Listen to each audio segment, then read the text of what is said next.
Casa de Papel once had a scene that rocked me to my core.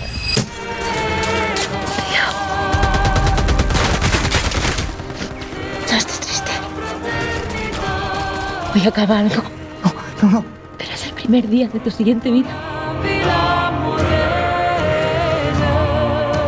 Tokyo, with her last dying breath, looks at her lover Rio and says, "Something is ending today, but this is the first day of your next life." When I heard that, I felt it in my bones because that's what a breakup feels like. A death. The death of the person you were when you were with them. And how about the death of their presence in your life? Someone who you once shared every moment with just stops existing in your reality. Whether they've changed, disappeared, or drifted away, the version of them that you knew is gone, and so is their presence in your life. How about the death of the future you imagined together? The plans you made for your future and the version of the life you thought you'd live out together. And so it's okay to call it what it is, a death. But what no one tells you is that you're allowed to live many lives in this one lifetime.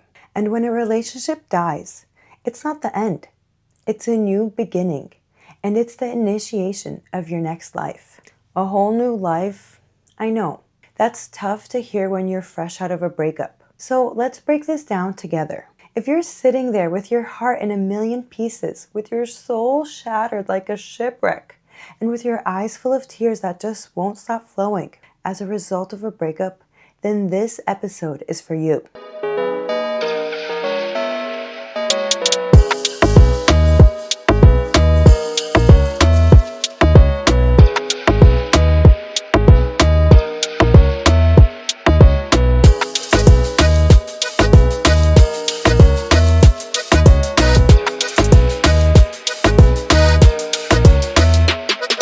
It's no wonder that the question I've received most this summer is, Aulana, how do I get over a breakup? And so in this episode, I'm going to give you the answer. So let's get into it. How do you get over a breakup? Well, as I give you the medicine, know that I speak from experience. Trust me, I know this pain. While I may be your manifesting mentor, that doesn't make me immune to heartbreak. It seems love and romantic relationships have always been my kryptonite. Yeah, I got boy problems, that's a human in me. Bling bling, then I solve them, that's a goddess in me. So guys, same, I've been there. I've certainly felt the ache of a breakup.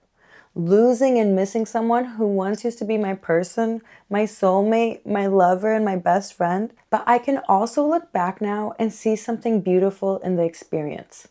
Every single one of my past relationships was perfect for the version of me that existed back then.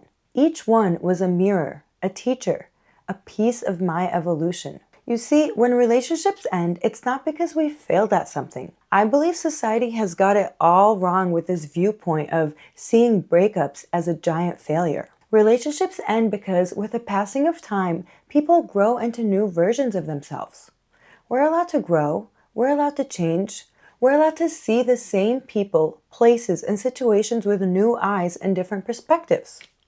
We're allowed to grow together and we're allowed to grow apart. So let's start with the reframe that a breakup is not a failure, but rather a change in your trajectory. But changing a job or an apartment or a city is also a change in your trajectory.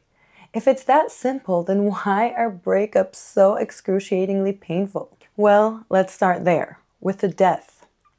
Before we can understand how to heal from a breakup, we have to understand how the relationship was formed in the first place. Our partners are often mirrors for the parts of ourselves we have buried, the unhealed, unseen, or unexpressed aspects of who we are. Carl Jung called these inner forces the anima and animus, the feminine and masculine energies that live within every one of us. I break this down further in my episode on shadow work, but basically, the anima and animus, our relationship with masculine and feminine energy, is part of our psyche that is formed in childhood, long before we even understand romantic love. We absorb traits from our parents, caregivers, and early experiences. The way our mother nurtured or withheld affection. The way our father protected us or failed to show up emotionally. Even the societal norms that we grew up with seeing around us. All of it leaves an imprint on our psyche. That's how the anima and animus are formed, through the emotional patterns, memories, and unmet needs of our upbringing. Those early experiences shape our inner template of love, the invisible blueprint of what feels familiar, safe, or magnetic. So when we meet someone who mirrors those traits, whether positive or painful, our subconscious lights up and our body is fluttered with those feelings of love, or rather, a deep longed for familiarity. In the face of these people, our soul whispers in amazement, "You feel like home." And that's why we're so drawn to certain people. We're not just meeting them. We're meeting the suppressed parts of our inner feminine or inner masculine energy through them. They embody the traits that our subconscious craves or suppresses. Sometimes that bond feels so intoxicating because it's not just attraction. It's the recognition of the missing piece of our soul. And so in their presence, we feel a new sense of wholeness. We're not just falling in love with them, we're falling in love with a part of ourselves that they awaken. Sometimes that's our light, sometimes it's our shadow, but usually it's a mix of both. So when that connection ends and when that bond breaks, it's not just the person you lose. It's the piece of your soul they were temporarily holding together. The breakup feels like a bandage torn off a wound you didn't even know was still healing, leaving it raw and more exposed than ever. With a relationship ending, you're not only processing the pain of losing them, you're also processing the pain of the deepest core wounds that live in the shadow of your psyche. That's why it hurts so deeply. But it's also why this kind of pain holds the exact blueprint for your healing, because it's showing you which parts of yourself are asking to be seen, loved, or integrated. And this is where the alchemy takes place, if you choose to walk that path. After a breakup, you can either put a band-aid on a bullet hole by jumping into another relationship or numbing the pain, or you can make the conscious choice to feel it so you can heal it. I say bullet hole because this wound is not just about the ex, it's about you. Every relationship is a reflection of our inner world. Relationships mirror our subconscious beliefs. We attract people to the level of our own self-worth, self-love, self-acceptance, and to the level of our healed subconscious traumas, not to the level of our conscious wish list. For example, if you're hyper-independent because your needs weren't met as a child, your subconscious learns that depending on others isn't safe. So even though your conscious mind craves support, someone who can finally help carry the load, your subconscious is still wired to expect disappointment. And so you don't allow others to help you, nor do you seek partners who can. This all happens on a subconscious level from the anima and animus. What your body perceives as familiar always feels safer than what is genuinely healthy or conducive to your growth, because your body can recognize it as familiar. It's all quite biological. Another example is if you grew up in chaos, around emotional highs and lows or walking on eggshells, your subconscious equates love with adrenaline. So when you meet someone calm, kind, and emotionally safe, it can actually feel uncomfortable or even boring. That's because your nervous system has been conditioned to mistake intensity for intimacy. So you end up chasing relationships that recreate the same chaos, the ups, the downs, the roller coaster, because that's what your body recognizes as home. It's not that you consciously want toxicity. It's that peace feels foreign until you learn to regulate your nervous system and rewire your chemistry to what the love you want feels like. It's your shadow recreating the same dynamic that once hurt you until you become aware of it within yourself and make the conscious choice to heal it so you can create something new and better. The universe will always send you people who reveal where your heart and soul still needs healing. And we don't just attract, we also project. We project our potential onto people. We see in them the greatness, the light, the emotional depth that actually exists within us, but hasn't fully been expressed yet. So sometimes we fall in love with who we think they could be. It's the version of them that is created by their words or by your fantasies, instead of falling in love with who they are actually choosing to be, the version of them that is being demonstrated by their actions, not by their words or your fantasies. So the real healing begins when we stop trying to fix or change others and start turning our awareness inwardly. Because while it's valid that people may hurt you, betray you, or misuse your love, the medicine will always lie within you. Your pain is the portal to your healing, regardless of who caused it or ignited it outwardly. The way you get over a breakup is to use this pain as a catalyst for your own alchemical transformation. After a breakup, it's time to turn inwardly, do the shadow work, and ask yourself questions like, why did I tolerate that behavior? What part of me believed I had to earn love? Was I loving them or a version of them that I created in my mind? Was I being authentic to myself, or was I trying to prove that I am lovable? Where was I trying to rescue someone instead of rescuing myself? What truth about them was I refusing to see? And what truth about me was I afraid to face? When was I wearing rose-colored glasses rather than seeing clearly what is? What limiting beliefs do I have about love and relationships as a result of my upbringing and societal conditioning? How am I repeating the model of love and relationships that I grew up with? What parts of the love I witnessed growing up do I want to repeat? And what parts do I want to do differently? Which unhealed core wound of mine was triggered by their actions? And so on. Because the moment you start answering those questions honestly, you begin to heal and reclaim your power. You stop attracting relationships that reflect your wounds, and you start magnetizing those that reflect your wholeness. If someone else can make you feel whole, then someone else can also take that feeling away. So the work now is to learn how to self-source those feelings rather than outsourcing them. To remember that you are not half of something waiting to be completed. You're already whole and sovereign, waiting to be remembered. You yourself are love, and you are the source. A breakup is the opportunity to give yourself what you were outsourcing to other people. They reminded you that you're sexy, but you are sexy.